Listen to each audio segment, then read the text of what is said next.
Imagine being abandoned in the middle of nowhere, with nothing but fear in your chest and tears burning your face. That was Hagar, a woman thrown away by those who once promised her a future, yet it was there, in the wilderness, that heaven came down to meet her. Welcome to Midnight Psalms, a space where the stories of broken hearts and hidden battles are told in a way that speaks to your nights of silence and your prayers that nobody else hears. Here, we dive deep into the raw moments of Scripture so you can find your own reflection in them. Hagar's story begins not in strength but in servitude. She was a woman with no voice, brought into Abraham's household as a servant, her life directed by choices that were not her own, and though her name was barely whispered in the corridors of power, her pain echoed in ways heaven could not ignore. And maybe you know that feeling, being in a place where decisions about your life are made without you, being told who you are, where to go, what to do. And somewhere deep inside you wonder if anyone really sees you. When Sarah grew impatient with her own waiting, it was Hagar who was handed over as the solution, not asked, not consulted, but used. And in that moment, Hagar became both a vessel and a victim, carrying within her a child she had not chosen in a role she never desired. And isn't it true that sometimes we find ourselves carrying burdens that were never ours, responsibilities we didn't sign up for, emotions we didn't plan, expectations others placed upon us, and the weight of it all feels impossible to carry.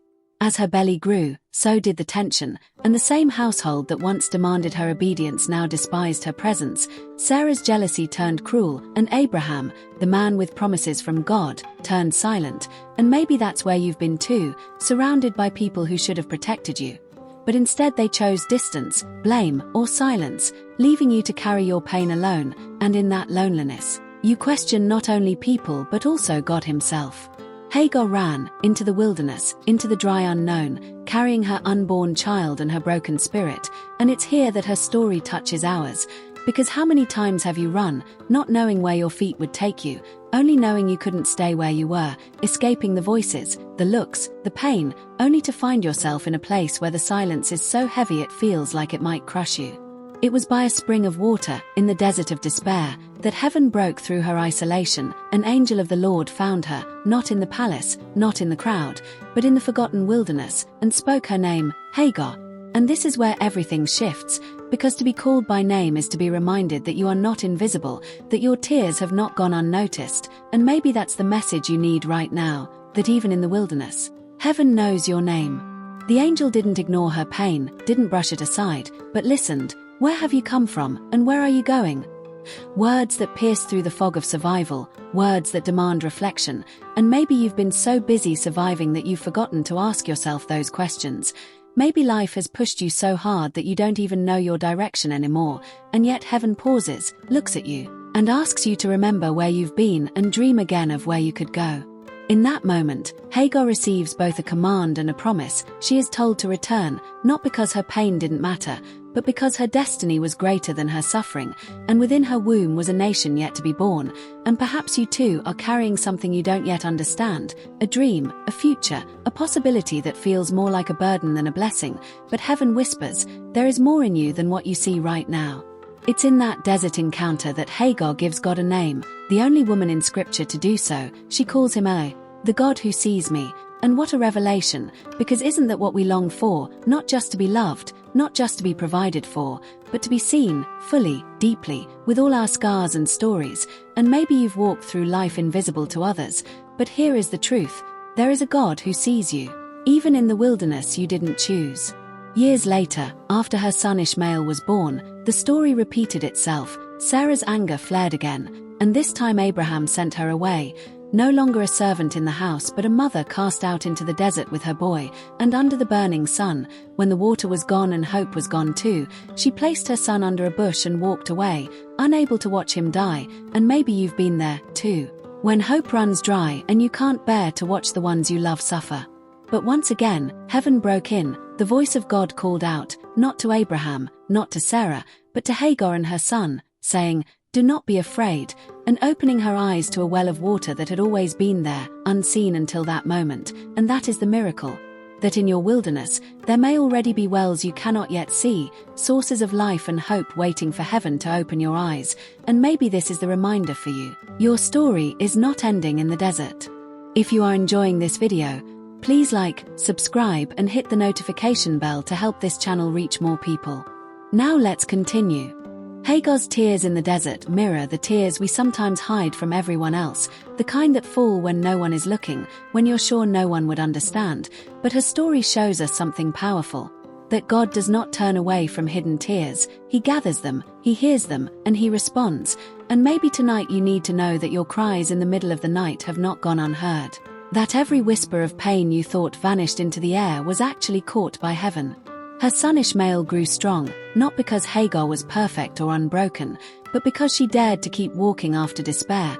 And that's what resilience really is, not never falling, not never breaking, but choosing to rise again, to keep moving forward even with scars. And maybe you've believed the lie that because you've been cast out, you have no future, but Hagar's story proves otherwise. Sometimes being pushed out of one place is the beginning of being planted where you truly belong. Think about it. The same woman who was overlooked in a household of faith became the mother of nations. The one forgotten by people was remembered by heaven. And this is the beauty of her story, that rejection did not erase her purpose, abandonment did not cancel her destiny, and the wilderness was not the end but the beginning. And maybe that's the word you need right now. What feels like the end could be the very place God begins to write the next chapter of your life. When we look closer, we see that Hagar's wilderness was not just a place of pain but a place of encounter. It was there she discovered the God who sees.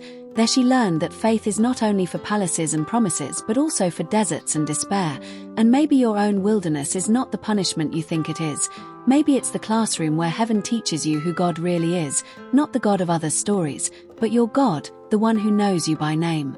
There's something almost poetic about her naming God. Because when you are seen in your lowest moment, it changes the way you see everything else. Pain no longer defines you, rejection no longer chains you, and fear no longer silences you. And maybe right now you've been living under names others gave you: failure, unwanted, forgotten. But Hagar reminds us that heaven has a different name for you, one that speaks to your worth, your identity, and your future. Sometimes life feels like that desert, endless, dry, merciless, and you wonder if there's enough left in you to keep going.